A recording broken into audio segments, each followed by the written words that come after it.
PA12 universally is a versatile material. With any form of 3D printing, the Z-axis is always the weakest.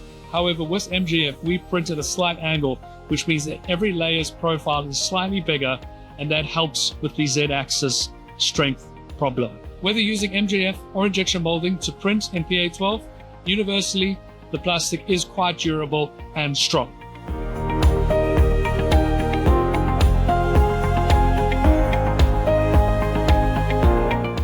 The most common material used with MJF is PA12. This plastic has the best applications for most use cases. With MJF, we can print in other materials such as PA11 and TPU, but currently we offer that on other technologies.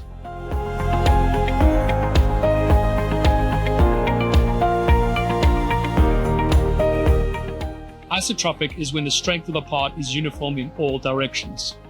Typically, with 3D printing, the Z-axis is the weakest. However, with MJF, we combat this by printing all parts at a slight angle.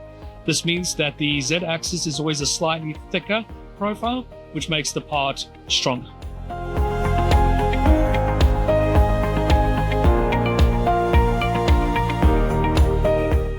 Our MJF PA12 has a glass transitional temperature of 40 to 50 degrees. This is typically where the plastic starts to get a bit soft and malleable.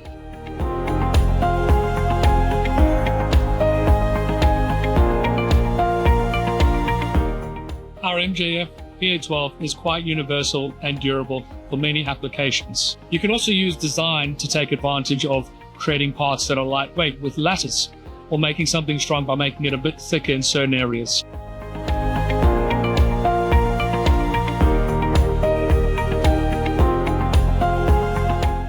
Generally, PA12 is quite durable for impact. However, if you need something a bit more durable, TPU might be a better solution for you.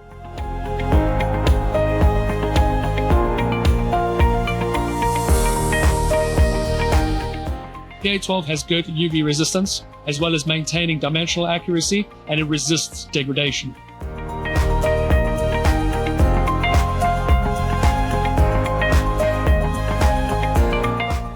We have found with some of our customers in the marine sector have sent parts 2 kilometers below sea level.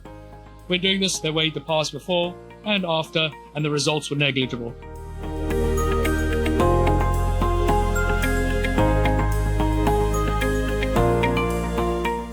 Yes, the material can be recycled. We have a company that collects a lot of our used powder to be recycled. All of our MJF printers run on a 75% used and a 25% new mixed ratio.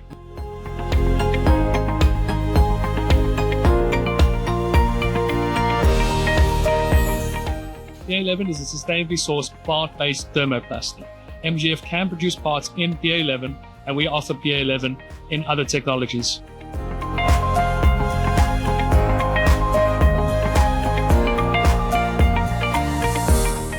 MJF and 3D printing is additive manufacturing.